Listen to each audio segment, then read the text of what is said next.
सभी माताओं बहनों को करवा चौथ की हार्दिक शुभकामनाएं। चौथ माता का आशीर्वाद सबके सुहाग पे बना रहे। तो आज आप सभी सुनिए करवा चौथ के शुभ अवसर पर करवा चौथ की कथा। बहुत समय पहले की बात है। एक साहूकार के 7 पुत्र और एक करवा नाम की पुत्री थी। सभी भाई अपनी बहन से बहुत प्यार करते थे, यहाँ तक कि पहले वो करवा को खाना खिलाते थे, फिर स्वयं खाते थे। एक बार उनकी बहन ससुराल से मायके आई थी। जब शाम को सारे भाई अपने काम से वापस लौटे तो बहन को बहुत बेचैन पाया। भाइयों द्वारा रात को खाना खाने के लिए आग्रह करने पर भी बहन ने मना कर दिया।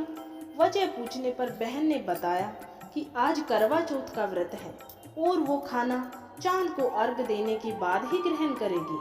चूंकि चंद्रमा अभी तक नहीं निकला है, इसलिए वो अभी खाना नहीं खाएगी और वो बहुत व्याकुल थी। सबसे छोटे भाई से बहन की ये हालत देखी नहीं गई और वो दूर पीपल के एक पेड़ पर दिया जलाकर रख देता है। दूर से ऐसा प्रतीत हो रहा था जैसे कि चतुर्थी का चांद उदय हो रहा हो।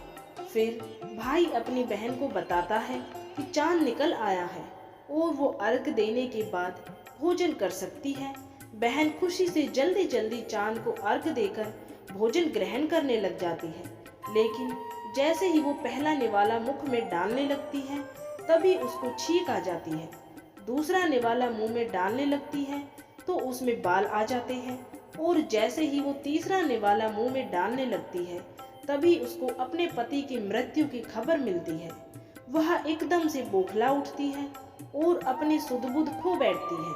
उसकी भाभी उसे सच्चाई से अवगत करवाती है कि किस तरह उसका व्रत गलत तरीके से तोड़ा गया, जिससे देवता नाराज हो गए और उन्होंने ऐसा किया है। सच्चाई जानने के बाद वह निश्चय करती है कि वह अपने पति का अंतिम संस्कार नहीं होने देगी और सतीव्रता से उसको पुनर्जीवित करवाएगी। पूरे वर्ष तक वह अपने पति के शव के पास बैठी रहती है और उसके शव पर उगने वाली सुई नुमा घास को एकत्रित करती रहती है।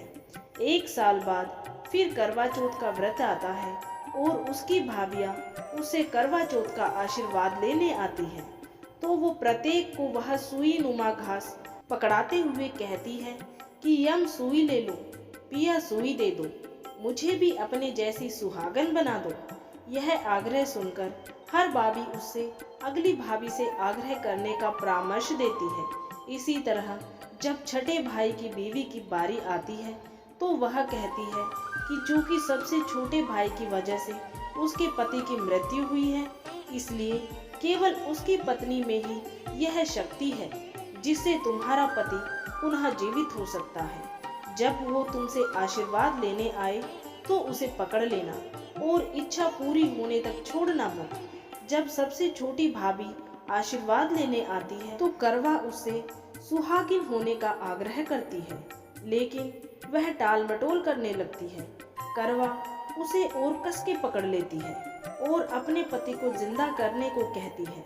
भाभी छूटने के लिए उसे खींचती है, नोचती है, लेकिन करवा उसे नहीं छोड़ती।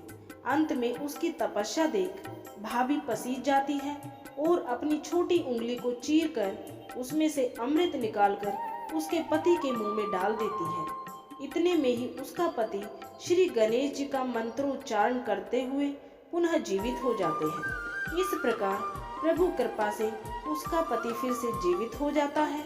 हे श्री गणेश जी, माता गौरी, जिस प्रकार करवा को चिर सुहागिन का वरदान आपसे मिला है, वैसे ही सब सुहागिनों को चिर सुहागिन होने का आशीर्वाद देना।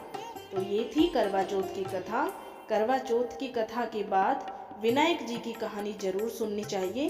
तो चलिए आप सभी सुनिए अब विनायक जी की कथा। एक बार गणेश जी छोटे बालक के रूप में चिमटी में चावल और चमचे में दूध लेकर निकले।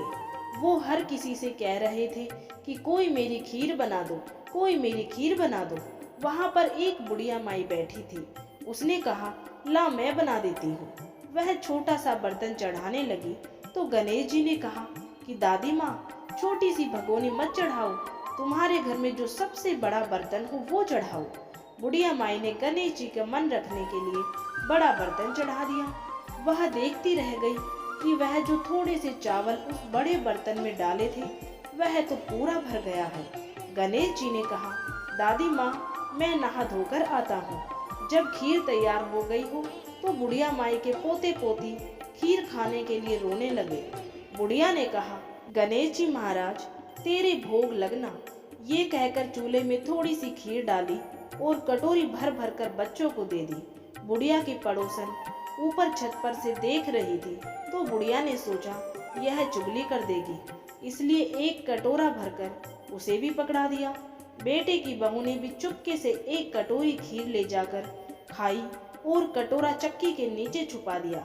अभी भी गणेश जी नहाकर नहीं आए थे और बुढ़िया को भी भूख लग रही थी, तो वो भी एक कटोरी में खीर डाल के किवाड़ के पीछे बैठकर एक बार फिर कहा कि गणेश जी महाराज, आपका भोग लगे। ये कहकर खाना शुरू कर दिया। तभी गणेश जी आ गए। बुढ़िया माई ने कहा, आजा रे गणेश, खीर खा ले, मैं तो तेरी ही राह देख रही थी।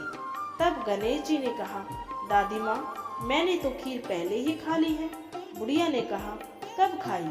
गणेश जी ने कहा, जब तेरे पोते पोती ने खाई तब खाई थी, जब तेरी पड़ोसन ने खाई तब खाई थी, और जब तेरी बहू ने खाई तब भी खाई थी, और अब तूने खाई तो मेरा पेट पूरा भी भर गया है। बुढ़िया ने कहा, बेटा, तेरी सारी बात सच है, लेकिन बहू बेचारी तो सुबह से काम में लग रही थी, तो फिर उसने खीर कब खाई? गणेश जी महाराज ने कहा, चक्की के नीचे देख, जूठा कटोरा पड़ा है। तूने तो कम से कम मेरा भोग तो लगाया, लेकिन वो तो बिना भोग के ही खीर खा गई। बुढ़िया ने कहा, बेटा, घर की बात है, घर में ही रहने दो। अब बताओ, बची हुई खीर का क्या करूं? गणेश जी ने कहा, नगरी को जिमा दो। बुढ़िया माई ने पूरी नगरी जिमा दी, फिर भी बर्तन खाली नहीं हुआ। जब राजा को ये बात पता चली तो राजा ने बुढ़िया को बुलाया और कहा, क्यों री बुढ़िया, ऐसा बर्तन तेरे घर पर कहाँ से आया? ऐसा बर्तन तो राजमहल में होना चाहिए। बुढ़िया ने कहा, राजा जी, इस बर्तन को आप ले लो। राजा जी ने खीर का बर्तन महल में मंगवा लिया। महल में लाते ही खीर में कीड़े मकोड़े, बिच्छू, कंचले हो गए और दुर्गंध आने लगी। यह देखकर राजा ने बुढ़िया से कहा, बुढ़िया, बर्तन वापस ले जा, जा, तुझे हमने दिया। बुढ़िया ने कहा, राजा जी, आप देते तो पहले ही कभी दे देते, पर ये बर्तन तो मुझे मेरे गणेश जी ने दिया है। बुढ़िया ने बर्तन वापस लिया। बर्तन वापस लेते ही खीर सुगंधित हो गई। घर आकर बुढ़िया ने गणेश जी से कहा, बची हुई खीर का मैं क्या करूं? गणेश जी ने कहा, बची हुई खीर को झोपड़ी के कोने में गड्ढा खोदकर गाड़ दो। उसी जगह सुबह उठकर वापस खोदेगी तो धन के 2 चरे मिलेंगे। ऐसा कहकर गणेश जी अंतर्धान हो गए। जाते समय झोपड़ी के लात मारते हुए गए तो झोपड़ी की जगह पर महल हो गया। सुबह बहू ने फावड़ा लेकर पूरे घर को खोद दिया तो कुछ भी नहीं मिला। बहू ने कहा, सासू जी, थारो गणेश जी तो झूठो है। सास ने कहा, बहू, मारो गणेश झूठो तो नहीं है, ला मैं देखूं। वह सुई लेकर खोजने लगी तो टन टन करते 2 धन के चरे निकल आए। बहू ने कहा, सासू जी, गणेश जी तो साचो ही है।